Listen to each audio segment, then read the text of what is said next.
Once upon a time. Once upon a time. Once upon a time.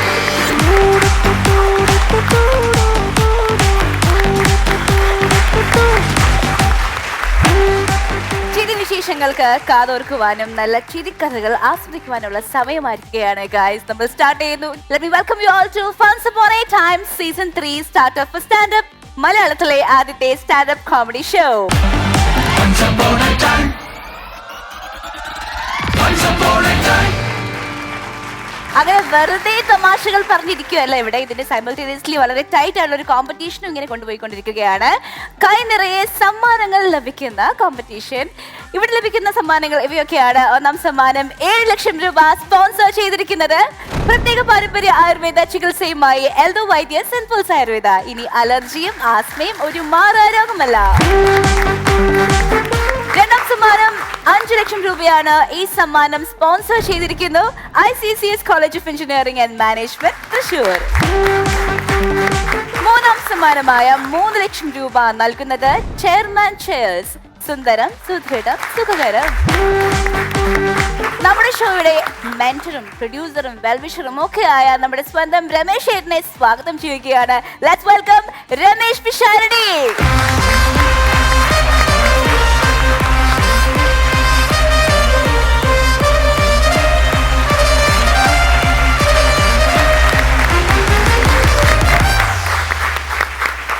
Once upon a time അതിന്റെ യാത്ര തുടരുകയാണ്. ഇതിനിടയിൽ എനിക്കുണ്ടായ ഒരു യാത്രാ അനുഭവം ഈ അവസരത്തിൽ പങ്കുവയ്ക്കുകയാണ്. ചിലപ്പോൾ പാട്ടുകാരൊക്കെ പലതവണ ആസ്വദിച്ചിട്ടുള്ള, അല്ലെങ്കിൽ വലിയ വലിയ സിനിമാ നടന്മാർക്കൊക്കെ പലതവണ ആസ്വദിക്കാൻ പറ്റിയിട്ടുള്ളൊരു കാര്യമാണ്. എനിക്ക് വളരെ കുറച്ച് മാത്രം പറ്റിയിട്ടുള്ളൊരു കാര്യമാണ്. ഈ ഇടയ്ക്ക് കണ്ണൂർ ഭാഗത്തൊരു പരിപാടിക്ക് പോകുമ്പോൾ, എറണാകുളത്ത് നിന്ന് ഇപ്പോൾ പോകാൻ ഏറ്റവും എളുപ്പം ട്രെയിൻ ആയതുകൊണ്ട് കുറച്ചധികം നാളുകൾക്ക് ശേഷം ട്രെയിനിൽ യാത്ര ചെയ്യുകയാണ്. അപ്പോൾ ട്രെയിനിൽ രാത്രി ഒരു 11 മണിയോടുകൂടി എറണാകുളത്ത് നിന്ന് ട്രെയിനിൽ കയറി ഞാൻ മുകളിലത്തെ ബർത്തിൽ കിടന്ന് പതുക്കെ പുതച്ച് മൂടിക്കിടക്കുമ്പം കുറച്ച് കഴിഞ്ഞപ്പോൾ തൊട്ടപ്പുറത്തെ ബർത്തിൽ കിടക്കുന്നതിൽ നിന്ന് എൻ്റെ ശബ്ദം കേൾക്കാൻ തുടങ്ങിയപ്പോൾ ഒരാൾ ഒരു യൂട്യൂബ് എടുത്തിട്ട് ഇങ്ങനെ നമ്മുടെ ഒരു പരിപാടി, ഒരു പഴയ പ്രോഗ്രാം കണ്ടുകൊണ്ടിരിക്കുകയാണ് കുറേ നേരമായിട്ട്. അപ്പം ഇങ്ങനെ തട്ടുമ്പോൾ ജസ്റ്റ് കണ്ടതല്ല, കുറച്ചധികം നേരമായിട്ട് പരിപാടികൾ ഒന്ന് കഴിയുമ്പോൾ ഒന്ന് കണ്ടുകൊണ്ടിരിക്കുകയാണ്. അതാണ് ഞാൻ പറഞ്ഞത്, പാട്ടുകാർക്ക് ഇത് പറ്റും. FM വരും, അങ്ങനെ വരും, ഇങ്ങനെ വരും. പാട്ടുകൾ ഡയലർ ടോൺ ആയിട്ട് സ്വന്തം പാട്ട് വല്ലവനെ വിളിക്കുമ്പോൾ കേൾക്കാൻ പറ്റും. നമുക്കിത് വളരെ കുറച്ചേ പറ്റാറുള്ളൂ. അപ്പോൾ കുറച്ച് കഴിഞ്ഞപ്പം ഒരു സ്റ്റേഷനിൽ വെട്ടവും വെളിച്ചമൊക്കെ വന്നപ്പോൾ ഞാൻ നേരം വെളുക്കാറായി, അവിടെ എത്താറായി കഴിഞ്ഞപ്പം ഞങ്ങൾ തമ്മിൽ കണ്ടു. അദ്ദേഹം എന്നെ കണ്ടു. അദ്ദേഹം കണ്ട ശേഷം അദ്ദേഹം പറഞ്ഞ ഒരു വളരെ പ്രധാനപ്പെട്ട കാര്യം എന്ന് പറയുന്നത്, ന്യൂസ് കാണുക, വർത്തമാനകാലത്തിലെ വാർത്തകൾ പലതും നമ്മളെ വളരെയധികം വിഷമിപ്പിക്കുന്നത്, നമുക്ക് വളരെ ദുഃഖമുണ്ടാക്കുന്ന ഒന്നാണ്. അത്തരം സന്ദർഭങ്ങളിൽ എവിടെയെങ്കിലും പുള്ളിക്ക് ചെറുതായിട്ട് നെഗറ്റീവ് അടിച്ചാൽ അപ്പോൾ തന്നെ പുള്ളി നമ്മുടെ പരിപാടികൾ എടുത്ത് ഇങ്ങനെ റാൻഡം കണ്ടുകൊണ്ടിരിക്കുകയാണ് ചെയ്തുകൊണ്ടിരിക്കുന്നത് എന്നുള്ളതാണ്. അപ്പോൾ ഒരു മത്സരം, കുറെ തമാശകൾ, ഇതിനൊക്കെ അപ്പുറം നമ്മൾ പോലും അറിയാതെ ആരുടെയൊക്കെയോ ജീവിതത്തിന്റെ ചിരികളുടെ ഭാഗമാകാൻ, സന്തോഷത്തിന്റെ ഭാഗമാകാൻ ഈ പരിപാടിയിൽ പങ്കെടുക്കുന്ന ഓരോരുത്തർക്കും പറ്റുന്നു എന്നുള്ളത് ഒരു വലിയ കാര്യമാണ്.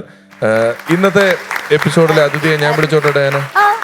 കാരണം വലിയ സന്തോഷത്തോടു കൂടി, സ്നേഹത്തോടെ, അഭിമാനത്തോടു കൂടിയാണ് നമ്മുടെ ഇന്നത്തെ അതിഥിയെ ഞാൻ ഒരിക്കൽ കൂടി നമ്മുടെ എപ്പിസോഡിലേക്ക് വിളിക്കുന്നത്.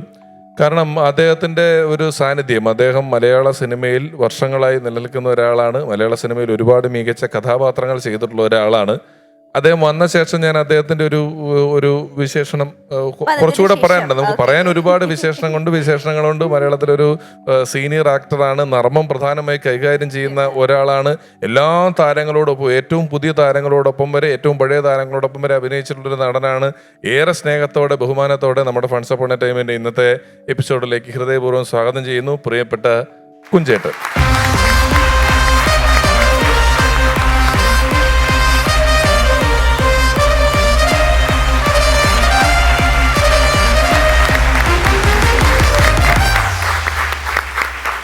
കുഞ്ചേട്ടാ, വീണ്ടും സ്വാഗതം. Thank you. മലയാള സിനിമയിലെ ആദ്യത്തെ ഫ്രീക്കൻ, മലയാള ടെലിവിഷനിലെ ആദ്യത്തെ സ്റ്റാൻഡപ്പ് കോമഡി ഷോയിൽ വീണ്ടും എത്തിയിരിക്കുകയാണ്. Thank you. Hi Kunjan boys and girls. Everybody is okay? I think it's okay. Everybody is okay. Yes. കുഞ്ചേട്ടൻ വരുമ്പം ഒരു വലിയ സന്തോഷം നമുക്ക്. എനിക്ക് പറയാനുള്ളത്, ഞാൻ ഈ ഇടയ്ക്ക് വേറൊരു വേദി കണ്ടാണ്. ആ വേദി കുഞ്ചേട്ടൻ ഉണ്ടായിരുന്നു. അതായത് മലയാള സിനിമയുടെ നിത്യഹരിത നായകൻ എന്ന് പറയുന്ന പ്രേം നസീർ സാറിനോടൊപ്പം 100 സിനിമകളിൽ അഭിനയിച്ചിട്ടുള്ള ഒരാളാണ് കുഞ്ചേട്ടൻ എന്ന് പറയുന്നത്. പ്രേം നസീർ അവാർഡ്, പ്രേം നസീർ പുരസ്കാരം കിട്ടുമ്പോഴാണ് അവാർഡ് കിട്ടിയ എനിക്കാണ്. അതിനൊരു കൈയടി. അവരാണ് ഈ 100 പടങ്ങളുടെ കാര്യം പറഞ്ഞത്. അപ്പോഴാണ് കുഞ്ചേട്ടനും 100 ചോദിച്ചത്. കാരണം അന്ന് ഉച്ചക്ക് രാവിലെ വൈകിട്ട് ഒരു ദിവസം എത്ര പടത്തിൽ അഭിനയിക്കുമായിരുന്നു? 4 ഷെഡ്യൂളിലൊക്കെ അഭിനയിച്ചൊരു കാലഘട്ടം ഉണ്ടായിരുന്നു. 4 ഷെഡ്യൂൾ. അതിൽ പലതിലും കുഞ്ചേട്ടനുണ്ട്. അതെ, മിക്ക പടങ്ങളിൽ ഞാൻ ഉണ്ടായിരുന്നു. അപ്പൊ ഈ ഷെഡ്യൂളായിട്ട് അഭിനയിക്കുമ്പം കഥാപാത്രങ്ങൾ ചെയ്യുക സമയം അളന്നാണ് അഭിനയിക്കുന്നത് അല്ലേ? അതെ അതെ, അത് സമയത്തിന്റെ ഞാനിത് പറഞ്ഞു തരാം. പ്രേം സാറിന്റെ ഒരു നല്ലൊരു ഗുണത്തെ കുറിച്ച് ഞാൻ പറയാം. തിരുവാഭരണം എന്ന് പറഞ്ഞ ഒരു പടം, ശശികുമാർ സാർ എന്ന് പറഞ്ഞ ഡയറക്ടറാണ് എൻ്റെ സംവിധായകൻ. അപ്പം അന്ന് കോമഡി എന്നൊക്കെ പറഞ്ഞാൽ ഒരു പ്രത്യേകതരം കോമഡിയാണ്, സിറ്റുവേഷൻ അനുസരിച്ചാണ്. ഒരു തോർത്തിൽ ഞാനും സാധന എന്ന് പറഞ്ഞൊരു നടിയും കൂടി ഒരു മീനെ ഇങ്ങനെ പിടിക്കുന്നൊരു സംഭവമാണ്. അപ്പം അതിനകത്ത് പാമ്പുകളെ വാടക കിട്ടും. മദ്രാസിൽ 5 രൂപ എടുത്തു കഴിഞ്ഞാൽ ഒരു പാമ്പ്, 10 രൂപ എടുത്ത ടൈഗർ, ഇങ്ങനെ പല സംഭവങ്ങളുണ്ട്. അങ്ങനെ ഒരു പാമ്പിനെ വാടക കൊണ്ടുവന്നിരിക്കുകയാണ് ശശികുമാർ സാർ. നിങ്ങൾ തോർത്തിൽ മീൻ പിടിക്കുമ്പോൾ പാമ്പിനെ കിട്ടാനാണ്? അതെ അതെ. ഇപ്പം റിഹേഴ്സലിന് ഇങ്ങനെ ചെയ്തുകൊണ്ടിരിക്കുമ്പോൾ പാമ്പ് എൻ്റെ കൈയുടെ നേരെ വന്നപ്പോൾ ഞാൻ തോർത്ത് വിട്ടുള്ളത്, പാമ്പ് പോയി, വെള്ളത്തിൽ പോയി. വെള്ളത്തിലല്ല, ഒരു പുല്ലിൻ്റെ ഇടയിലേക്ക് അങ്ങ് പോയി. എൻ്റെ ദൈവമേ, ആ സംവിധായകൻ ശശികുമാർ സാറിനെ ചീത്ത പറയാൻ ഞാൻ നിന്ന് കരയുന്നുണ്ട്. സാർ, ഈ പാമ്പ് പോയി, ഞാൻ എന്ത് ചെയ്യാനാണ് സാർ? അന്ന് വളരെ കൊച്ചു പയ്യൻ, 21-22 ഇയേഴ്സ്. അപ്പം ഞാൻ കരയുന്നുണ്ട്. അപ്പം നസീർ സാർ ഇങ്ങനെ തൊട്ട് ഇങ്ങനെ നോക്കി നിൽക്കുന്നുണ്ട്. ഞാൻ സാർ, ഞാൻ അറിയാതെ സാർ എൻ്റെ കൈയുടെ നേരെ പാമ്പ് വന്നപ്പോൾ കൈ വിട്ടാണ് സാർ, പ്ലീസ്. കുട്ടി അതല്ല, 4 ഷെഡ്യൂളിൽ നസീർ സാർ വർക്ക് ചെയ്തു. നസീർ സാറിൻ്റെ കോഷൻ ഞാൻ എവിടെ പോകും? അപ്പം നസീർ സാർ വന്നിട്ട്, ശശി, ആ കുട്ടി എന്നെ ഒന്നും പറയണ്ട, ഞാൻ നാളെ രാവിലെ 7 മണിക്ക് വന്നിട്ട് ഈ ഷോട്ട് എടുക്കും. അതാണ് നസീർ സാർ. ഞാൻ ഏതൊരു കാര്യത്തിനും ഒരു ദാനശീലനായിരുന്നു. നായകൻ എന്നുള്ള പരിവേഷം ഇതുവരെ അദ്ദേഹം വരുന്നു, സാധാരണക്കാരൻ വരുന്ന പോലെ വരുന്നു, പോകുന്നു. 4-5 മണി ഒരാൾ ഷൂ തൂക്കാനും ജഡ്ഡി തൂക്കാനും ഷർട്ട് തൂക്കാനും ഒന്നും ആളില്ല. ഒന്ന് ഒറ്റയ്ക്ക് വരുന്നു, ഒറ്റയ്ക്ക് പോകുന്നു. അതായിരുന്നു എൻ്റെ ഫ്രണ്ട്സ്. ഈ നമ്മുടെ ഒരു പക്ഷേ കുഞ്ചേട്ടനെ പോലെ ഒരാൾ ഫണ്ട്സ് പോണ ടൈമിൽ വരുമ്പോൾ മാത്രമാണ് നമുക്ക് ആ ഒരു കാലഘട്ടത്തിൽ നിന്ന് നസീർ സാറിനെ പോലെ ഒരാളുടെ പേരൊക്കെ ഈ പരിപാടിയിൽ പറയാൻ പോലും പറ്റുക. അതെ അതെ അതെ. അപ്പം വീണ്ടും ഒരിക്കൽ കൂടി വന്നതിൽ ഫണ്ട്സ് പോണ ടൈമിന്റെ പേരിലുള്ള ആത്മാർത്ഥമായ നന്ദി ഈ അവസരത്തിൽ താങ്ക് യു മൈ ഡിയർ അറിയിക്കപ്പെടും. വരും.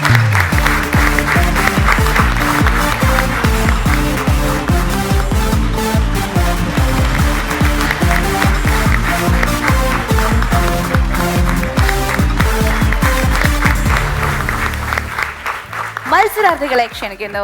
ടീം മാനർമത്തായി.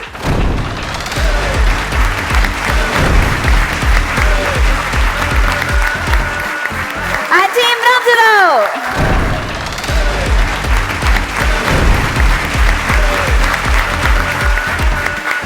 രണ്ട് പുതിയ ടീം ലീഡേഴ്സ് ആണ് എത്തിയിരിക്കുന്നത്.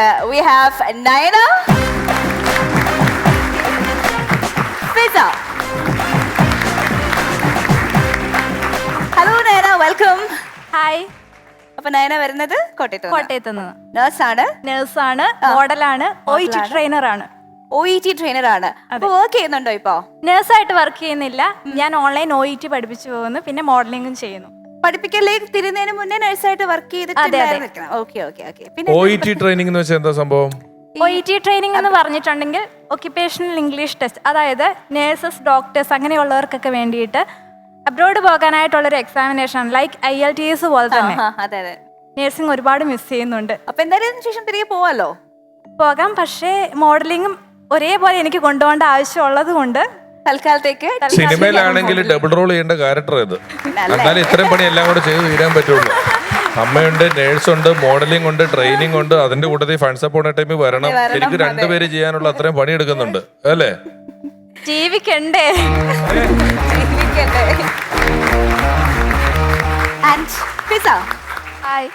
കുഞ്ഞു കുട്ടിയാണ്, നമ്മുടെ ഇവിടെ വന്നിട്ടുള്ള ഏറ്റവും ചെറിയ ടീം ലീഡറാണ്. ഒരു പൂമ്പാറ്റ. ഒരു പൂമ്പാറ്റയാണ്. വെൽക്കം. Thank you. ഫിസ എന്ത് ചെയ്യുന്നു? ഞാൻ +2 പഠിക്കണു. ഫിസയുടെ ആദ്യത്തെ TV പരിപാടിയാണോ ഇത്? അതെ അതെ. ഇതുവരെ TV പരിപാടി വന്നിട്ടില്ലല്ലോ. അടിപൊളി. ഒരുപാട് TV പരിപാടികളുടെ എഡിറ്റിംഗ് കണ്ടിട്ടുണ്ട് വീട്ടിലിരുന്ന്. ഒരുപാട്. അച്ഛൻ വലിയ എഡിറ്ററാണ്. ഒരുപാട് വലിയ ചാനലുകളുടെ വലിയ വലിയ പ്രോഗ്രാമുകളുടെ. കാരണം നമ്മളൊരു ഫിലിം എഡിറ്റിങ്ങും ടെലിവിഷൻ എഡിറ്റിങ്ങും ആയിട്ട് വലിയ വ്യത്യാസമുണ്ട്. ഒരു ക്യാമറയിൽ ഷൂട്ട് ചെയ്ത കാര്യമല്ല സിനിമയ്ക്ക് മാക്സിമം 2 ക്യാമറ വെച്ചോ. ഇത് 10ഉം 12ഉം ക്യാമറകൾ ഒന്നിച്ച് റോൾ ചെയ്യുന്നിടത്തുനിന്ന് സ്വിച്ച് ചെയ്തെടുത്ത കണ്ടന്റുകൾ എഡിറ്റ് ചെയ്യുന്നതില് കേരളത്തിലെ അഗ്രഗണ്യന്മാരിലായ ഒരാളാണ് ഫിസയുടെ അച്ഛൻ. എഡിറ്റർ ആയിട്ടുള്ള മുഹമ്മദ് റാഫിയുടെ മോളാണ്. ഫിസയുടെ വേറെ ആക്ടിവിറ്റീസ് എന്തൊക്കെയാണ്? കോ കരിക്കുലർ ഇപ്പൊ പഠിത്തമായിരിക്കും മെയിൻ, +2 ആയതുകൊണ്ട്. അതല്ലാണ്ട് വേറെ എന്തൊക്കെ ചെയ്യുമ്പോൾ? റീൽസ് ഒക്കെ ചെയ്യും? റീൽസ് ഒക്കെ ചെയ്യും. ഇൻസ്റ്റയില് അത്യാവശ്യം ഫോളോവേഴ്സിലൊക്കെ ഇങ്ങനെ കണ്ടന്റ് ക്രിയേറ്റർ ആണ്, ഇൻഫ്ലുവൻസർ ആണ്. ചെറുതായിട്ട് എത്ര ഫോളോവേഴ്സ് ഉണ്ട്? 21K. അടിപൊളി. 21K നല്ലൊരു സംഖ്യയാണ്. എത്ര റീച്ച് കിട്ടാറുണ്ട് റീൽസിനൊക്കെ? ഏറെക്കുറെ ഒരു ആവറേജ് റീച്ച് എത്ര കിട്ടാറുണ്ട് റീൽസിനൊക്കെ? ചിലപ്പോ 1 lakh 2 lakh ചിലപ്പോ 300K. അടിപൊളി ഒരു നമ്പറാണ്. എന്താ ഓൺ വോയിസ് വീഡിയോസ് അങ്ങനെയൊക്കെയാണോ ചെയ്യാറ്? ചെയ്യാറ് ഓൺ വോയിസ് വീഡിയോസ് ചെയ്യും. മെയിൻ ആയിട്ട് റീൽസ് അങ്ങനെ. പിന്നെ ചെറിയൊരു യൂട്യൂബ് ചാനൽ സ്റ്റാർട്ട് ആക്കിയിട്ടുണ്ട്. Very good. എന്താ പേര് യൂട്യൂബ് ചാനലിന്റെ? ഫിസാനുനു. ഇൻസ്റ്റയിലും ഇൻസ്റ്റ ഐഡിയും Fizanunu. Okay, all the best. Very good. അപ്പോ ആരോടാ ഈ പറയുന്നേ? റീൽസിൽ നിന്ന് പെൻഷൻ കിട്ടുന്ന ആളാടാ ഞാൻ. പ്രോവിഡന്റ് ഫണ്ട്, ഗ്രാറ്റുവിറ്റി എല്ലാം പിടിച്ച് റീൽസ് പൈസ എടുത്തിട്ട് ബാക്കി കൊടുക്കുന്ന ആൾ. അത്ര റീൽസ് ചെയ്യുന്നുണ്ട് ഡെയിലി. ഓരോ പുതിയ ഉടുപ്പിലും 4 റീൽസ്, ഓരോ ഭക്ഷണത്തിലും 5 റീൽസ്, രാവിലെ ഉറങ്ങി എണീറ്റ 2, ഉറങ്ങുന്നതിന് മുമ്പ് 3, അങ്ങനെ ചെയ്യുന്ന ആളാ. ജീവിക്കണ്ടേ? അല്ല, അതിനുവേണ്ടി ഞാൻ ഇത്രേ പറയുന്നുള്ളൂ. അതിനുവേണ്ടി ബാക്കിയുള്ളവരെ കൊല്ലാതിരുന്നാ മതി. ഇല്ല, അതില്ല.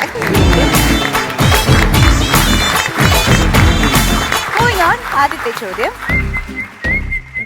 കുഞ്ചൻ ചേട്ടൻ അഭിനയിച്ച ഒരു സൂപ്പർ ഹിറ്റ് ചിത്രത്തിന്റെ പോസ്റ്റർ വീഡിയോ വാളിൽ നമ്മൾ കാണിക്കും. സിനിമ ടൈറ്റിൽ അതിൽ മിസ്സായിരിക്കും, അതിലുണ്ടാവില്ല. മൂവി ഏതാണെന്ന് ഐഡന്റിഫൈ ചെയ്യണം.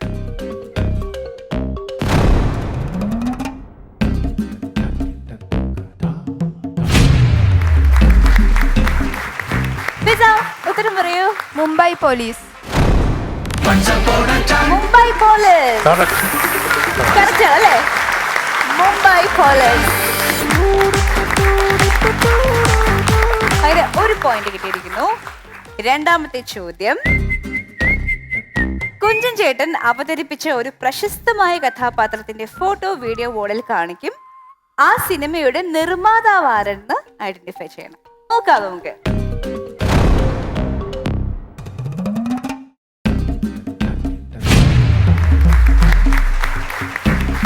അടിപൊളി. ടീം മാനാർമത്തായി. അപ്പൊ നയന ഉത്തരം പറഞ്ഞോ.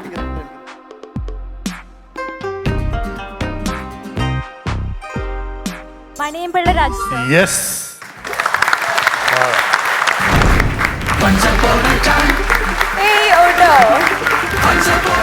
അതൊന്നുകൂടെ പറയോ? ഹായ് മുണ്ട. ഈ മണിയമ്പിള രാജേട്ടനും കുഞ്ചേട്ടനും തമ്മിലൊരു അഭേദ്യമായ സൗഹൃദമാണ്. വലിയ വർഷങ്ങളായിട്ടുള്ള സൗഹൃദമാണ് അല്ലേ? ഇവരൊക്കെ ഒന്നിച്ച് മദ്രാസിൽ ആ കാലഘട്ടത്തിൽ, ഞാൻ മണിയമ്പിള രാജേട്ടനാണല്ലോ എന്റെ പടത്തിന്റെ നിർമ്മാതാവായിരുന്നത്. അപ്പൊ സന്ധ്യ കഴിയുമ്പോൾ ഇങ്ങനെ വർത്താനം പറയുമ്പം ആ ഒരു കാലഘട്ടത്തിന്റെ കുറെ കഥകൾ പറയും. ആ കഥകളിലെല്ലാം കുഞ്ചേട്ടൻ ഉണ്ടാവും മിക്ക കഥയിലും. കാരണം അതിനകത്ത് ഒരുപാട് സുഹൃത്ത് ബന്ധം ഉണ്ടായിരുന്നു. ഇന്ന് ബന്ധങ്ങളില്ല. ഇന്നില്ല, അന്നുണ്ടായിരുന്നു. ഇന്നുണ്ടായിരുന്നു. ഒരു പിടി ചോറെടുക്കണമെങ്കിൽ അത് 3ആയിട്ട് വായിക്കും. അങ്ങനെയായിരുന്നു. ഒരാൾക്കൊരു പടമില്ലെങ്കിൽ മറ്റയാൾ പറയും ഇന്ന സ്ഥലത്ത് ഒരു ചെറിയ എന്നെ വിളിച്ചാണ് എനിക്ക് പോകാനൊക്കില്ല, അതുകൊണ്ട് താൻ പോയിട്ട് അഭിനയിച്ചിട്ട് വാ എന്ന് പറയും. അങ്ങനെ ഓരോ കാര്യത്തിനും എല്ലാത്തിനും ഒരു ശൃംഖല, ഒരു ബന്ധം ഉണ്ടായിരുന്നു. എനിക്കറിയാവുന്നൊരു കാര്യം പറഞ്ഞുതരാം. അതായത് മമ്മൂക്കയ്ക്ക് 35 വർഷം മുമ്പ് ആരോ ഒരു റോയൽ സല്യൂട്ട് എന്ന് പറയുന്ന മദ്യത്തിന്റെ കുപ്പി കൊണ്ട് കൊടുത്തു. മമ്മൂക്ക കുടിക്കൂല. അതെ, മമ്മൂക്ക കുടിക്കാത്ത ഒരാളായോണ്ട് അന്ന് കുഞ്ചൻ ചേട്ടൻ അത് കൊടുത്തു. മമ്മൂക്ക കൊടുത്ത കുപ്പിയായത് കാരണം ഈ റോയൽ സല്യൂട്ട് കുഞ്ചേട്ടൻ എടുത്ത്, റോയൽ സല്യൂട്ടിന് നല്ല വിലയുള്ള ഏറ്റവും കോസ്റ്റ്ലിയസ്റ്റ് ഡ്രിങ്ക് ആണ്. ഇന്നത്തെ വേണമെങ്കിൽ പറയാം, കോസ്റ്റ്ലിയാണ്. അതിന്റെ പേര് തന്നെ റോയൽ സല്യൂട്ട് എന്നാണ്. അപ്പൊ അദ്ദേഹം കുടിക്കാത്തതുകൊണ്ട് എനിക്കത് സമ്മാനിച്ചു. ഞാൻ ആ ബോട്ടിൽ ഇപ്പോഴും സൂക്ഷിച്ചു വെച്ചിരിക്കും. 36 വർഷമായിട്ട് ഞാനത് പൊട്ടിച്ചിട്ടില്ല, ഇതുവരെയും പൊട്ടിച്ചിട്ടില്ല. ഇല്ല. അത് 21 വർഷത്തെ ശിവാസ് എന്നൊക്കെ പറയുന്നതിന് മദ്യത്തിന് പഴയം തോറും വില കൂടും. 35 വർഷം പഴക്കമുള്ള റോയൽ സല്യൂട്ട് കുഞ്ചേട്ടന്റെ വീട്ടിലുണ്ട്. ഏറ്റവും രസം, മണിയമ്പിള്ള രാജേട്ടൻ ആ കുഞ്ചനെ കൊണ്ട് കൊടുത്ത കാരണം അതൊരു പ്രയോജനം ഇല്ലാതെ പോയി. അതൊക്കെ എനിക്ക് തന്നിരുന്നെങ്കിൽ അതടിയത്. എപ്പോഴും എന്നും കംപ്ലൈന്റാ. എപ്പോ എറണാകുളത്ത് ഞാൻ അദ്ദേഹത്തോട് പറയാം, അതൊരു റോയലായിട്ട് തന്നെ പോലെ തന്നെ അത് ഇരിക്കട്ടെ, ആ. ഞാൻ ഒരിക്കലും അത് പൊട്ടിക്കിടോ. ഞാൻ പറയുമോ എന്നും നിങ്ങളെ ഓർമ്മിക്കാൻ വേണ്ടി അത് എൻ്റെ കയ്യിൽ തന്നെ ഇരുന്നോട്ടെ. കാരണം അദ്ദേഹത്തെ കൂടുതലെടുപ്പം അദ്ദേഹത്തിൻ്റെ വൈഫ് സുലുവായിട്ടാണ്. കാരണം ആ കുഞ്ഞിനെ എനിക്ക് ചെറുപ്പം മുതലേ അറിയാം. എൻ്റെ ഒരു സുഹൃത്തിൻ്റെ മോളായിരുന്നു. മമ്മൂക്കയുടെ വൈഫ്. അതെ, അതെ. അപ്പോൾ അവരെ ചെറുപ്പം മുതലേ അറിയാവുന്നതുകൊണ്ട് ആ ഒരു ബന്ധമാണ് കൂടുതലും. ആ. മാത്രമല്ല പനമ്പള്ളി നേറിലെ മമ്മൂക്കയുടെ വീടിരുന്നതിന്റെ തൊട്ടിപ്പുറത്താണ് കുഞ്ചേട്ടന്റെ വീടുള്ളത്. തൊട്ടടുത്ത് മമ്മൂക്കയുടെ വീട്ടിൽ ചെന്നിട്ട് അവിടെ ആളെ കണ്ടില്ല, നേരെ കുഞ്ചേട്ടന്റെ വീട്ടിലോട്ടാണ് എല്ലാരും കയറിക്കൊണ്ടിരിക്കുന്നത്. ശരിക്കും അങ്ങനെയാണ്. ഓ, okay, that's beautiful. മൂന്നാമത്തെ ചോദ്യം. കുഞ്ചൻ ചേട്ടൻ അഭിനയിച്ച ഒരു സിനിമയിലെ പ്രശസ്തമായ ഡയലോഗ് ഫോട്ടോ പോസ്റ്ററായി വീഡിയോ വാളിൽ കാണിക്കും. സിനിമ ഏതാണെന്ന് പറയാം.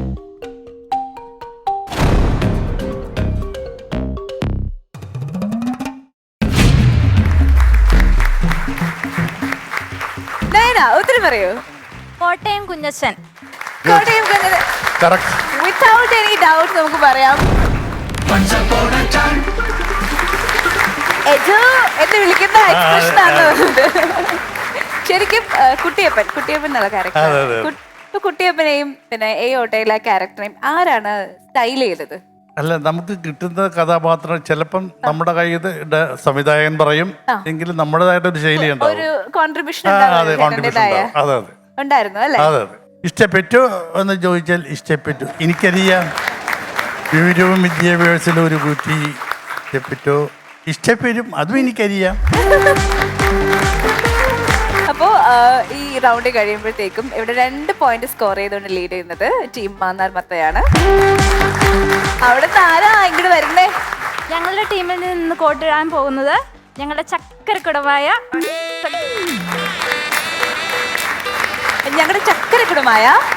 ഞങ്ങളുടെ സ്വന്തം സംഗീത് റാം ചേട്ടനാണ്. എനിക്കിപ്പോ അറിയണം നിങ്ങളുടെ ആളുടെ എന്റെ ചക്കരക്കുടമാണ് സംഗീത് റാം. ഒന്ന് കൈവക്കൂ, അങ്ങനെ ഒരു കൈവക്കൂ. കൈവക്ക്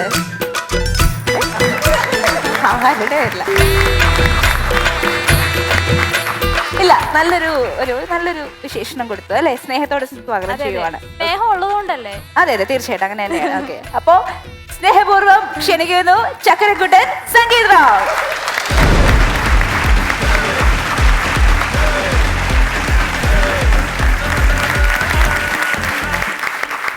നമ്മളെല്ലാവരും എന്തെങ്കിലും ലക്ഷ്യത്തിനോടൊരു ജീവിക്കുന്ന ആൾക്കാരാണ്.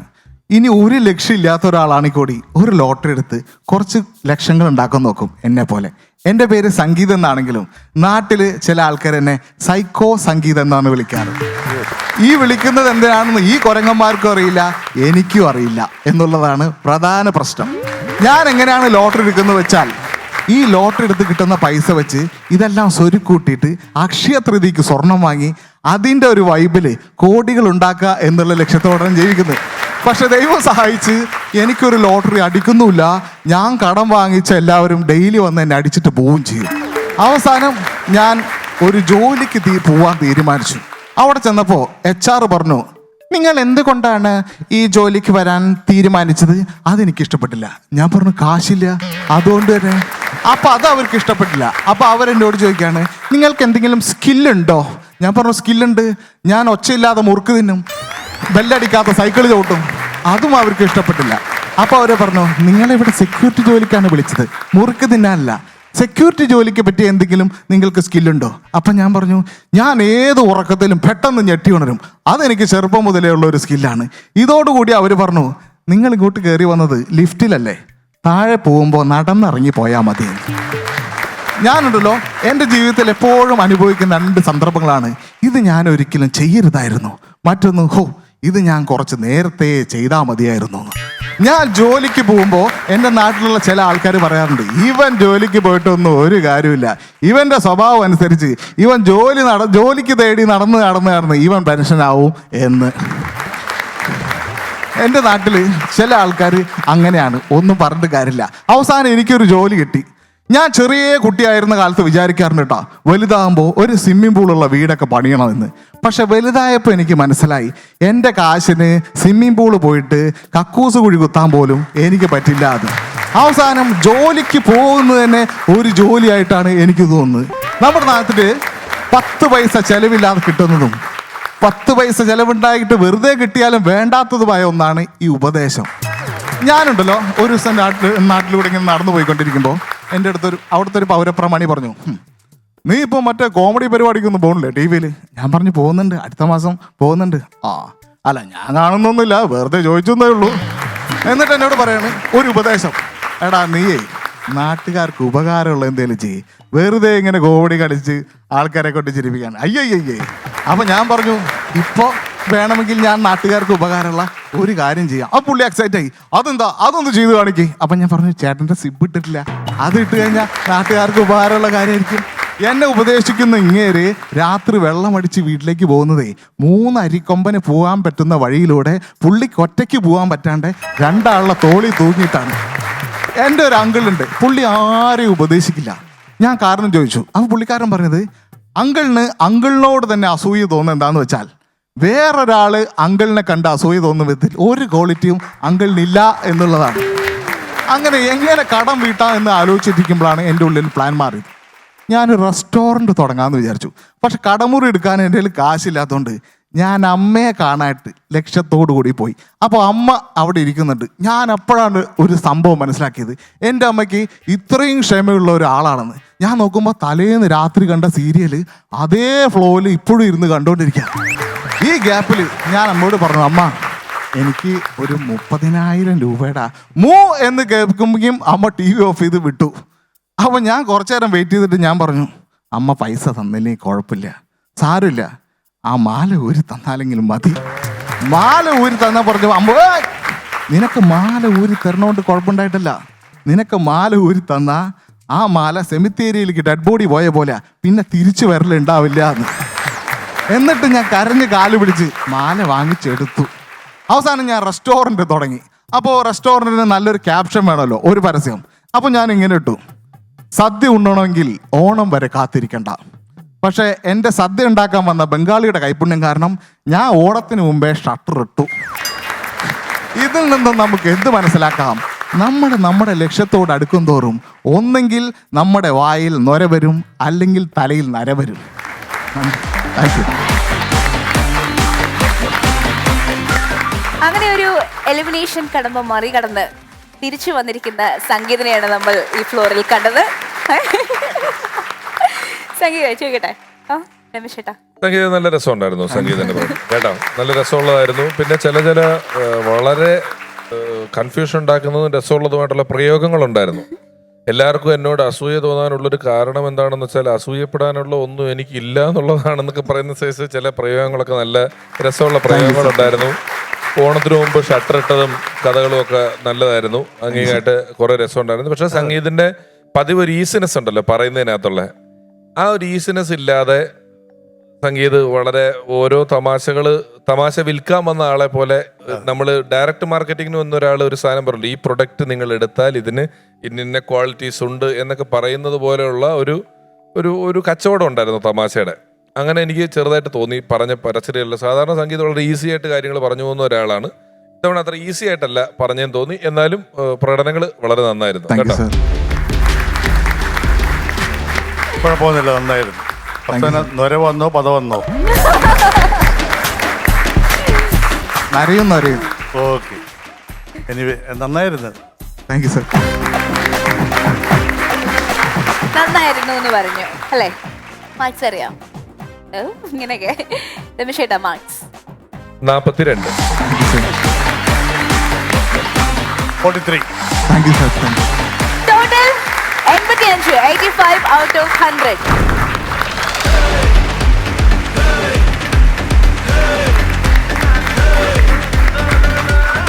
അടുത്ത പെർഫോമർ ആരാണ്? ഇനി ഞങ്ങളുടെ ടീമിൽ നിന്ന് വരുന്നു രഞ്ജു അങ്കിൾ കാർത്തികേയൻ.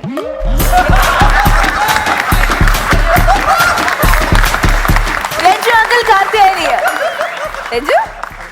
രഞ്ജു ഇതിന് മേളി തമാശ പറയാൻ നീ പാടുപെടും. അങ്കിളെ അല്ല അങ്കിള് പറ. ഇവിടെ മധു ആണെങ്കിൽ എന്ത് കുട്ടി വിളിക്കുന്നാലോക്കാണ് ഞാൻ. മധുലാലാണെങ്കിൽ ഞാൻ തന്നെ എനിക്ക് ചെറുപ്പമാവാൻ വേണ്ടിയിട്ടാണ് കുഞ്ചേട്ടനെ കൊണ്ടുവരുന്നത്. അപ്പൊ അവിടെ അതിനേക്കാളും ചെറുപ്പമുള്ള ആള് വന്നിട്ട് രഞ്ജുവിനെ അങ്കിൾ എന്ന് വിളിച്ചു കഴിഞ്ഞാല് രഞ്ജു ഭയങ്കര റെഡിയായി പോയത്. ഇതിലും നല്ല കാർത്തികേയനെ അമ്മ എന്ന് വിളിക്കുന്നത്. അത് കളിക്കും. നമ്മുടെ പരിപാടിയിൽ എന്തായാലും ഒരു അങ്കിള് പങ്കെടുക്കുന്നതിൽ എനിക്ക് സന്തോഷമുള്ളൂ. എപ്പോഴായാലും അതൊരു പരിപാടിക്ക് ഒരു പക്വതയും കാര്യങ്ങളൊക്കെ വരാൻ ഒരു അങ്കിൾ ഉള്ളത് നല്ലതാണ്. അല്ല, പക്ഷെ നമ്മൾ ഇതിനോടൊരു പൊരുത്തപ്പെടാൻ നമുക്കൊരു സമയം വേണം. ഈ വിളിയോട് ഇത് എപ്പോഴാ ഞാനൊക്കെ കേട്ടു തുടങ്ങുന്നതറിയാവോ? നമ്മുടെ പിള്ളേരുടെ കൂട്ടുകാർ വരും. അതെ. അതൊരു ഭയങ്കര അടിയാണ്. നമ്മൾ എന്റെ മോളുടെ ക്ലാസ്മേറ്റ്സ് ഒക്കെ വന്നിട്ട് അങ്കിളെ തീർന്ന അതോടെ നമ്മുടെ ഇടപാട് തീർന്നു പോകും. തുടങ്ങാം. തുടങ്ങാം. ഓൾറെഡി തുടങ്ങി. Ranju Karthiyani on stage.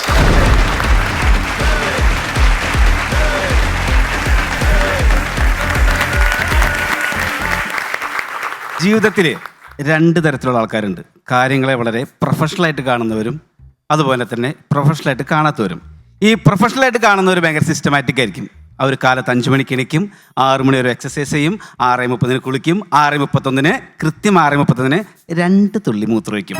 ഇനി മൂത്രമൊഴിച്ചാലും ഇല്ലെങ്കിലും ആ ഡിപ്പാർട്ട്മെൻറ്റ് 6:32 ക്ലോസ് ചെയ്യുകയും ചെയ്യും. ഇങ്ങനെ എല്ലാ കാര്യത്തിലും പ്രൊഫഷണലിസം കൊണ്ടു നടക്കുന്ന കുറേ ആൾക്കാർക്കുണ്ട്. അവർ പ്രണയിക്കുകയാണെങ്കിൽ അതിനേക്കാളും വലിയ പ്രൊഫഷണലിസം ആയിരിക്കും ആ പ്രണയത്തിലുണ്ടാവുക. കാമുകയ്ക്ക് വേണ്ടി ആ പ്രൊഫഷണൽ കാമുകൻ വെയിറ്റ് ചെയ്യുന്നത് ജസ്റ്റ് ഫോർ 30 സെക്കൻഡ്സ്. അത്ര വെയിറ്റ് ചെയ്യുള്ളൂ, പിന്നെ വെയിറ്റ് ചെയ്യില്ല. ഇനി ആഴ്ചയിലൊരിക്കൽ ഔട്ടിംഗ് ഉണ്ടായിരിക്കും. അതൊരു പക്ഷേ സിനിമാ തിയേറ്ററിലേക്കായിരിക്കും, അല്ലെങ്കിൽ നമ്മുടെ ബീച്ചിലേക്കായിരിക്കും. ഒരുപാട് സാധനങ്ങളുടെ വില ചോദിച്ചിട്ട് അവൾക്ക് വാങ്ങിച്ചു കൊടുക്കുന്നത് ഒരു പോപ്കോൺ ആയിരിക്കും, ജസ്റ്റ് ഫോർ 50 റുപ്പീസ്. ഇനി സിനിമ കഴിഞ്ഞ് വരുമ്പോഴേക്ക് വഴിയിൽ ആരുമില്ല എന്ന് ഉറപ്പുണ്ടെങ്കിൽ, 100% ഉറപ്പുണ്ടെങ്കിൽ കാമുകിക്ക് വേണമെങ്കിൽ ഒരു ഉമ്മ കൊടുക്കും. there is no bargaining, only one kiss. ഈ പ്രൊഫഷണൽ ആൾക്കാർ ഇങ്ങനെ ചെയ്യണമെങ്കിൽ, പ്രൊഫഷണൽ അല്ലാത്ത ആൾക്കാരുണ്ടല്ലോ, അവസാനം പറഞ്ഞ കാര്യങ്ങൾ ചെയ്യുന്നതിന് ഒരു സ്റ്റോപ്പ് ഉണ്ടാവില്ല. ഗുഡ്സിൻ്റെ വണ്ടി പോവില്ലേ, അങ്ങനെയാണ് പോകും. ഈ പ്രൊഫഷണലിസം എല്ലാ മേഖലയിലുണ്ട്, കലാകാരന്മാരുടെ മേഖലയിലുണ്ട്. ഇപ്പോൾ പ്രൊഫഷണൽ ആങ്കർ വളരെ നന്നായിട്ട് പ്രൊഫഷണലായിട്ട് പ്രോഗ്രാം ചെയ്യുന്നവർ, അവർ പ്രോഗ്രാം അവതരിപ്പിക്കുന്നത് ഇങ്ങനെയായിരിക്കും. Hello, welcome back to our favourite show. നമ്മുടെ ഇപ്പം ഇപ്പോൾ ഉള്ളത് ആരാണ്? ത്രിവേണി കോളേജിലെ ഷാഹിറാണ്. ഷാഹിർ, എന്തൊക്കെയുണ്ട് ഷാഹിർ വിശേഷം? ഏത് പാട്ടാണ് വേണ്ടത്? വളരെ കൃത്യമായിട്ട് പ്രൊഫഷണൽ ആക്ഷനൊക്കെയോടുകൂടി അവർ പ്രോഗ്രാം ചെയ്യും. ഈ പ്രോഗ്രാമിന് അതുപോലെ തന്നെ കണ്ടന്റ് എടുത്ത് ലോക്കൽ ചാനൽ അവതരിപ്പിക്കും. ലോക്കൽ ചാനൽ അവതരിപ്പിക്കുമ്പോൾ മിക്കതും അവതാരകമായിട്ട് വരുന്നത് വല്ല കൊടുങ്ങല്ലൂരുള്ള സുഷമ ചേച്ചിയോ അല്ലെങ്കിൽ സുനിധി ചേച്ചിയൊക്കെ ആയിരിക്കും. അവരിങ്ങനെ പ്രോഗ്രാം അവതരിപ്പിക്കുക. Hello, welcome back to favourite channel. അപ്പം നമ്മോടൊപ്പം ഉള്ളത് വേറെ ആരുമില്ല, ഷാഹിറാണ്. ഷാഹിർ എവിടെ നിന്നാണ്? എവിടെയാണ് ഇത്ര നേരം ഷാഹിറെ? ഞാനിപ്പോ പണിക്കൊന്നും പോണില്ല, ഞാനിപ്പോ ഉണ്ടല്ലോ കല്ലുപിടിക്ക് പോകണം, ഞാനിപ്പോ പ്രോഗ്രാം അവതരിപ്പിക്കണാണ്. എനിക്കിവിടെ കാലത്തൊട്ട് വൈകുന്നേരം വരെ 350 റുപ്യ കിട്ടും ഷാഹിറെ. ഇങ്ങനെ രണ്ട് തരത്തിലുള്ള ആൾക്കാർ, പ്രൊഫഷണൽ കാണുന്ന ആൾക്കാരുകളുണ്ട്. അതുപോലെ തന്നെ മൃഗങ്ങൾ, പക്ഷിമൃഗാദികൾ, ഇതിലൊക്കെ പ്രൊഫഷണൽ കാണിക്കുന്ന ആൾക്കാരുണ്ട്. തിടമ്പെടുക്കുന്ന ആരാ? ആനയാണ്. പ്രൊഫഷണലാണ് ആനരല്ലേ? അതേസമയം അണ്ണാൻ്റെ മുതുകത്ത് ഈ സാധനം തിടമ്പ് കൊണ്ടുവച്ച് കഴിഞ്ഞാൽ നടക്കോ? ഇല്ല, നാട്ടുകാർ കഴുത്തിലടിക്കും. അതുപോലെ തന്നെ ബലിച്ചോറുന്നത് ആരാ? ബലിച്ചോറ് കൊടുക്കുന്നത് കാക്കയ്ക്കാണ്, ബലിക്കാക്കയ്ക്ക്. അത് കൃത്യമായിട്ട് അതിൻ്റെ പ്രൊഫഷണൽ പരിപാടിയാണ്. അല്ലെങ്കിൽ പൂത്താങ്കരിക്ക് കൊടുത്താലോ നാട്ടുകാരെ പിടിച്ച് നമ്മൾ പെട്ടിക്കടച്ചു വിടും. അതുപോലെ തന്നെ പശു, പാലിൻ്റെ ബ്രാൻഡ് അംബാസിഡർ പ്രൊഫഷണലായിട്ടുള്ള ആളാണ്. ഒരു മൃഗത്തിന് മാത്രമായാലും മുറുമുറുപ്പുള്ളൂ കേട്ടോ, വേറൊന്നുമില്ല. ആടിന് ഭയങ്കര ദേഷ്യം. പക്ഷെ പശുവിൻ്റെ കാര്യമായതുകൊണ്ട് ആട് മിണ്ടുന്നില്ല. ഒരു പ്ലാവിലെ ചവച്ചു പിടിച്ചിട്ട് എന്തെങ്കിലും എനിക്കൊരു അവസരം കിട്ടും എന്ന് പറഞ്ഞ് മിണ്ടാതിരിക്കും ആട്. ഈ പ്രൊഫഷണൽ ആൾക്കാർ ഒരിക്കൽ വല്ലപ്പോഴും ചില പ്രത്യേക സാഹചര്യങ്ങളിൽ തനി ലോക്കലായിട്ട് മാറും. വേറൊന്നുമില്ല, നമ്മുടെ അടുത്തൊരു സുഹൃത്തിൻ്റെ കല്യാണം ഉണ്ടായി. കല്യാണത്തിന് ഒരു പ്രൊഫഷണൽ ഒരു ബിസിനസ് മാഗ്നറ്റ് വന്നു നിന്ന് കോട്ടൊക്കെ ഇട്ടിട്ട്, കുഞ്ചൻ ചേട്ടാ കോട്ടൊക്കെ ഇങ്ങനെ ഇട്ട്, പുള്ളി ഏത് ഫോണിൽ ബിസിനസ് ഡീലാണ്. ഹലോ, മിസ്റ്റർ മേനോൻ, ഇല്ലില്ല, തിയേറ്ററിൻ്റെ അടുത്തുള്ള 8 പ്രോപ്പർട്ടി ഉണ്ടല്ലോ. ഇല്ല, നേർ നോ ബാർഗെയിനിങ് ഒന്നുമില്ല. ഇല്ല, 5 crore പറ്റത്തില്ല, ഞാൻ തന്നെ ചെയ്യുള്ളൂ. ഇങ്ങനെ ഫോൺ കട്ട് ചെയ്യുന്ന സമയത്തായിരിക്കും എല്ലാ ഫംഗ്ഷൻ്റെയും സൈഡിൽ കൂടെ വിശുദ്ധ പാനീയങ്ങൾ കൊണ്ടുവന്നുണ്ടാവും. ഈ വിശുദ്ധ പാനീയങ്ങളിൽ 2 അടുത്ത് ഗ്ലഞ്ചെന്ന് അടിച്ചു കഴിഞ്ഞാൽ ഈ ബിസിനസ് മാഗ്നറ്റ് പിന്നെ അങ്ങോട്ട് മാറും. പിന്നെ അംബാനി മൂടൊക്കെ മാറിയിട്ട് കോട്ടൊക്കെ വളച്ച് കുത്തിയിട്ട് ഫോൺ എടുത്ത് നേരെ വിളിച്ചിട്ട് പറയും, ഏയ് മേനെ തൻ്റെ തീട്ടപ്പറമ്പ് എൻ്റെ അടുത്ത് കെട്ടി വെക്കണ്ടോ, മനസ്സിലായില്ലേ?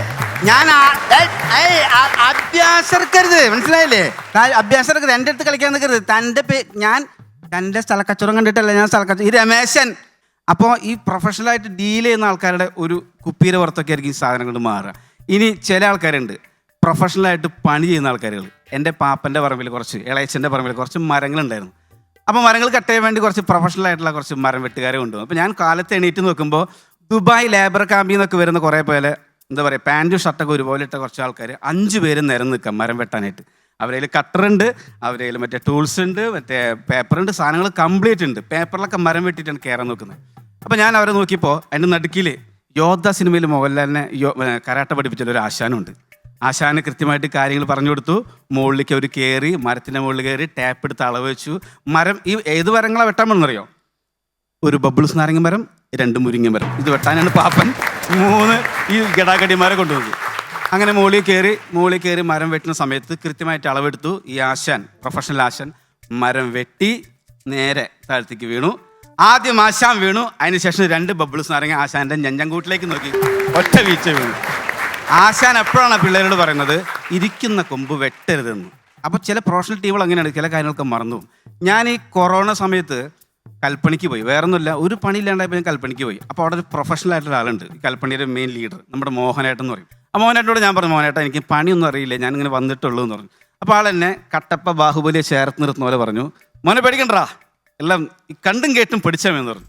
അങ്ങനെ കണ്ടും കേട്ടും പഠിക്കാൻ എന്നിട്ട് ഒരു 6x4 ജനല അത് നമ്മളിങ്ങനെ പിടിച്ചു.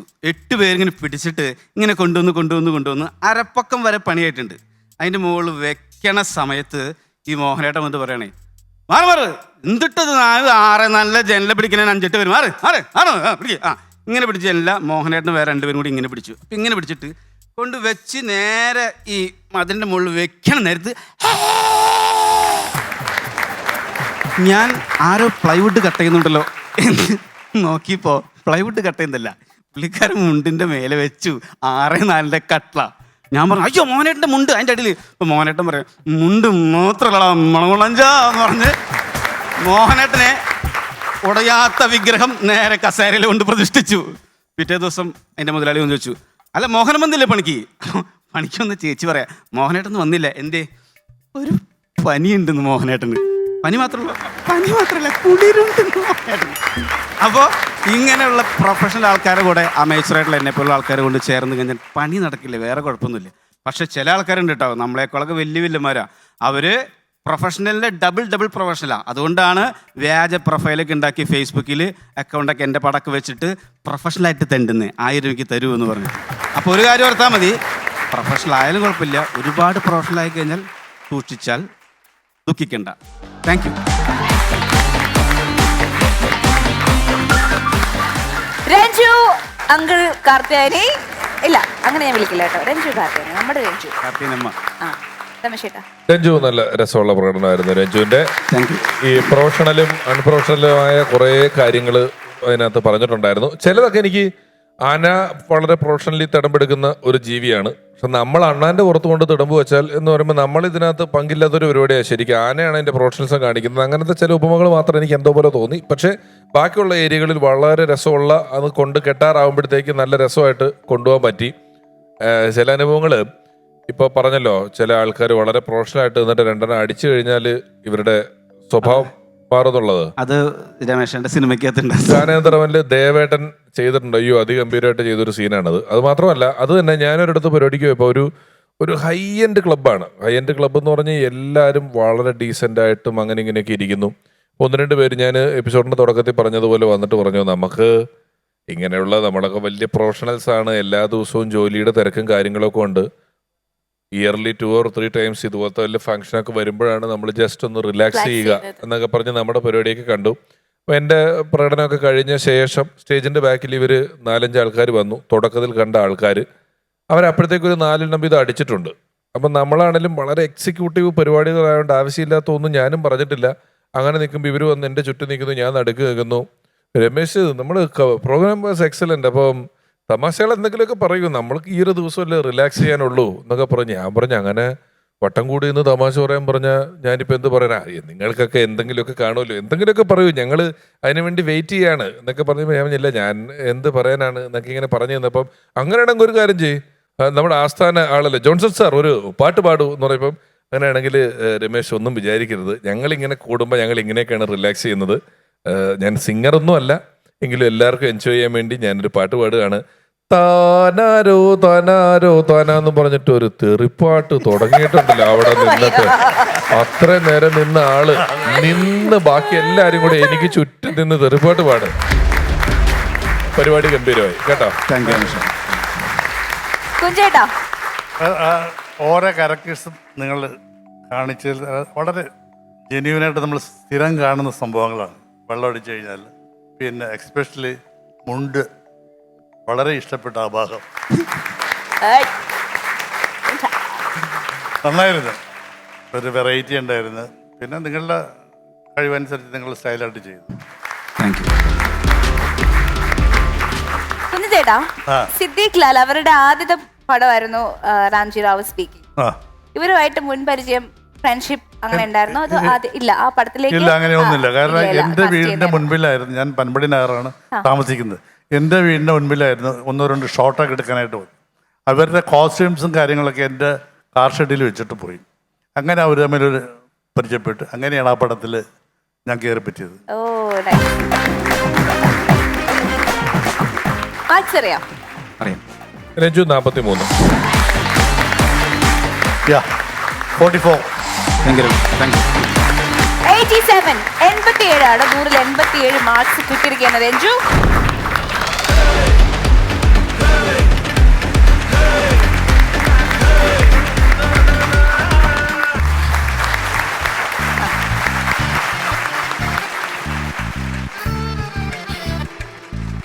നമസ്കാരം കുഞ്ചേട്ടാ. നമസ്കാരം. നമസ്കാരം. നമസ്കാരം മാമ.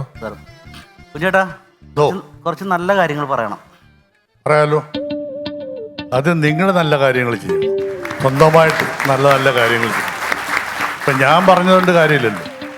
പാവങ്ങളെ സഹായിക്കുക, ഇല്ലാത്തവർക്ക് കയ്യിലുള്ളതുപോലെ സഹായിക്കുക, കാശായിട്ടോ നോട്ടായിട്ടോ ബോട്ടിലായിട്ടോ എങ്ങനെ വേണമെങ്കിലും നിങ്ങളുടെ സൗകര്യം പോലെ. അതിന് ചേട്ടാ, അതെ ആ എന്നെ ഉപദേശിക്കാനല്ല പറഞ്ഞ നല്ല കാര്യങ്ങൾ, എനിക്ക് വേണ്ടിയിട്ടല്ല, ആ എൻ്റെ കൊച്ചുമോന് വേണ്ടിയിട്ട്, അവനൊന്ന് ഉപദേശിക്കാൻ വേണ്ടിയിട്ടാ. ആ അവൻ എത്ര വയസ്സുണ്ട്? അവനിപ്പോൾ കോളേജ് പഠിപ്പ് ഒക്കെ ആയിട്ട് എന്താ അവന് കുഴപ്പം എന്താ? വിഷു ഒന്നും പറയണ്ട. വിഷു അവൻ്റെ അച്ഛൻ അറിയാലോ, അച്ഛൻ നഷ്ടപ്പെട്ടു. എന്തു പറ്റി അച്ഛന്? അല്ല, അച്ഛന് വേറെ ഒന്നും സംഭവിച്ചതല്ല. പുള്ളി ഇവൻ്റെ ഈ സ്വഭാവം കാരണം ഇവന് ഇട്ടിട്ട് പോയതാണ് പണ്ടേ. ഓ ഓ ഓ അപ്പം അതിന് ശേഷം അവനെ എടുത്ത് വളർത്തിയതൊക്കെ ഞാൻ തന്നെയാണ്. ഓ, പഠിപ്പിച്ചു. പിന്നെ അവൻ എങ്ങനെ നന്നാവും? സത്യം.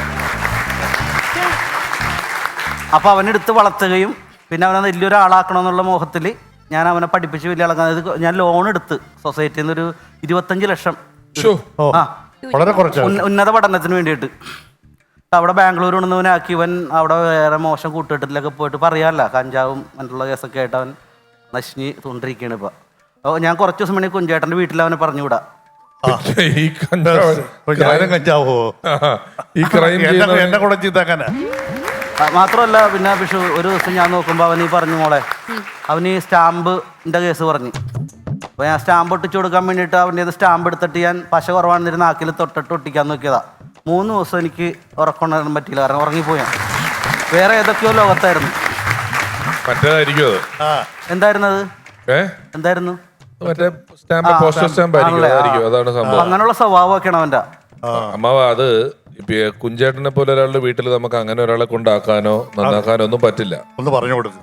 അവനെ ഇപ്പൊ നമ്മള് ഒരു ഡി അഡിക്ഷൻ സെന്ററിൽ കൊണ്ടുപോയി അവിടുത്തെ ചികിത്സ കൊടുക്കാനേ നമുക്ക് പറ്റുള്ളൂ. എങ്ങനെയെങ്കിലും അവനൊന്ന് നന്നാക്കണം പിഷാരടി. അവന്റെ അവസ്ഥ ശരിക്കും ഇപ്പൊ അവന്റെ അവസ്ഥ എന്താ? അവൻ്റെ അവസ്ഥ ഞാൻ പറഞ്ഞു.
അമ്മാവാ സൂപ്പർ പാട്ട് അല്ലേ കുഞ്ചേട്ടാ? കലക്കി. അമ്മാവന്റെ ഈ ഇടയായിട്ട് അമ്മാവന്റെ പാരഡിയുടെ വരികളൊക്കെ പണ്ടത്തേനേക്കാളും സൂപ്പർ ആവുന്നുണ്ട്. വളരെ അർത്ഥവത്തായ പറ്റി. അല്ല അതെന്താ കാരണം എന്നറിയോ? അപ്പൊ ഞാൻ ഈ പാടി എൻ്റെ ചെറുമോനെ കുറിച്ച് പറഞ്ഞില്ലേ, അവന്റെ മേശപ്പുറത്തിരിക്കണ ആ ഒരു വെള്ള പൊടി എടുത്ത് കഴിച്ചാൽ ആരും ഇങ്ങനെ പാട്ട് എഴുതിപ്പോ. ഇന്നത്തെ മത്സരം കഴിയുമ്പോൾ സംഗീത് റാം 85 പോയിന്റ്സും രഞ്ജു കാർത്തിയാനി 87 പോയിന്റ്സും സ്കോർ ചെയ്തിരിക്കുന്നു. Once upon a time season 3 grand finale വിന്നേഴ്സിനെ കാത്തിരിക്കുന്ന എക്സൈറ്റിംഗ് പ്രൈസസ് ഇതൊക്കെയാണ്. ഒന്നാം സമ്മാനം 7 ലക്ഷം രൂപ. ഈ സമ്മാനം സ്പോൺസർ ചെയ്തിരിക്കുന്നു പ്രത്യേക പാരമ്പര്യ ആയുർവേദ ചികിത്സയുമായി എൽദോ വൈദ്യ സെന്റ് പോൾസ് ആയുർവേദ. ഇനി അലർജിയും ആസ്മയും ഒരു മാറാരോഗമല്ല. രണ്ടാം സമ്മാനം 5 ലക്ഷം രൂപയാണ്. ഈ സമ്മാനം സ്പോൺസർ ചെയ്തിരിക്കുന്നു ICCS college of engineering and management Thrissur. മൂന്നാം സമ്മാനമായ 3 ലക്ഷം രൂപ നൽകുന്നത് ചെയർമാൻ ചെയേഴ്സ്. സുന്ദരം, സുദൃഢം, സുഖകരം. കാണാം മറ്റൊരു അടിപൊളി എപ്പിസോഡിലൂടെ. Until then, bye bye.